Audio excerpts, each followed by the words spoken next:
შემოგვემატნენ პერსონაჟები, იცი და ვერც იფიქრებ, თოვლის ბაბუას ხედავ და თოვლის მეორე ბაბუას ხედავ. სანტა. თოვლის ყველაზე გემრიელ ბაბუას. თითქმის დავასრულეთ ამ ტორტის გაკეთება.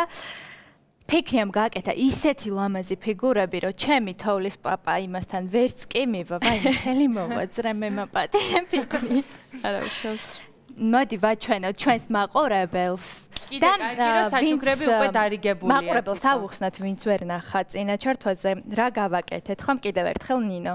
ფიფქებიც დავადეთ უკვე ჩვენს ტორტს, ხო? ფიფქებიც დავადეთ, იმიტომ რომ დრო ცოტა გვაქვს.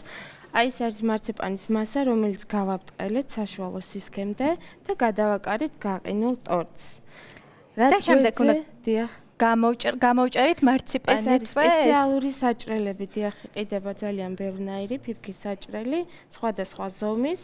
გავაბტყელებთ ასევე მარციპანს, ამოვჭრით ფიფქს და აგერ ხედავთ, რომ იჭრება ზუსტად ფიფქის ფორმა. და ვუთხრათ ჩვენს მაყურებელს, რომ თავადაც შეუძლიათ სახლში გააკეთონ იგივე, ხო? რა თქმა უნდა, ერთადერთი უნდა შეიძინონ მარციპანი და უნდა შეიძინონ ეს ფორმები. ფიქრია, ვაიმე უკვე ცხვარსაც ვაკეთებთ, რა ლამაზი ცხვარი გვყავს, ლურჯი ცხვარი, იმიტომ რომ ლურჯი ცხვრის წელიწადია, ხო? აი ეს თოვლის პაპა გავაკეთეთ. ეს სანტა კლაუსიც ყავს, ქართული თოვლის პაპას ყავს და სანტა კლაუსიც ყავს, ხო? და აი ეს ჩემი თოვლის პაპა, რომელსაც გავუკეთებ ახლა კაშნეს. და თვალი დარჩა კიდევ. თვალი უნდა მივაწებო, ფიქრია თუ ეს არის შაქრის ბურთები, ამასაც ჩაკარეში. არ უნდა, ხო? პირდაპირ ესე გავუკეთებ. აი ესე. აი ესეთი მახინჯე თვალის პაპა გამოვიდა ჩემი. მაგრამ პირველი ცდისთვის არა უშავს, ხო? ფიქრია. ნინო, ჩვენ ფიფქებს ვასვამთ და მოდი დავსვათ ეს თოჯინებიც. დავსვათ ერთი წუთი. თოვლის პაპამ. ამას მნიშვნელობა აქვს, სად დავსვამთ თუ ეს უკვე თქვენი სურვილის მიხედვით შეგიძლიათ გაანაწილოთ. მოდი იქით დავსვათ, რომ მაყურებელმა დაინახოს, როგორი ლამაზი თოვლის პაპა ყავს. ეხლა როგორ ამაგრებ, ფიქრი ავუხსნათ. ჩხირ ჩავაჭრო. ჩხირებს, დიახ. და ზემოდან დავამაგროთ. ესე ძალიან მარტივად. სანტა კლაუსიც დავამაგროთ. აი ესე. კიდევ გვაქვს ნაძვის ხე, ძალიან ლამაზი.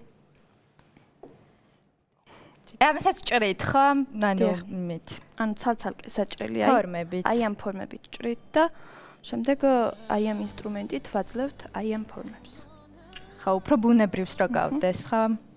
მე დავამაგრებ ჩემს უფრო პინგვის გავს მე მგონი ჩემი თოვლის პაპა. აი ესეც ხვარი. მოდი მეც ჩავამაგრებ რა ჩემ გაკეთებულს. ჩხირით. ძალიან ლამაზი გამოგვივიდა ჩვენი სახალწლო ტორტი. აი ესე. შაქრის ნატეხებიც მოვაყაროთ. ფიფქის ეფექტიც შეგვიძლია რომ შევუქმნათ, უბრალოდ თოვლის ფიფქები უკვე არის.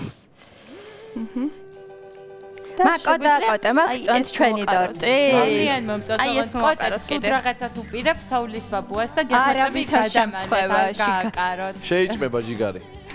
არა, შეჭმეთ კი შეიჭმება, მაგრამ აი ჩემი ჰუმანურად მაინც მოეკეცი. აი ესე ჩვენი სახალწლო ტორტიც მორჩა. ჩვენს მაყურებელს მინდა უთხრა, რომ ძალიან მარტივად შეუძლიათ რომ გააკეთონ ფორმები სახლის პირობებში. მართალია ესე პროფესიონალურად შეიძლება პირველ რიგში არ გამოგივიდეთ, მაგრამ აი ესეთ შემნაირი პინგვინები მაინც გამოგივათ. გისურვებთ წარმატებულ წელს და კიდევ ერთხელ გილოცავთ დამდეგ ძველი ახალ წელს.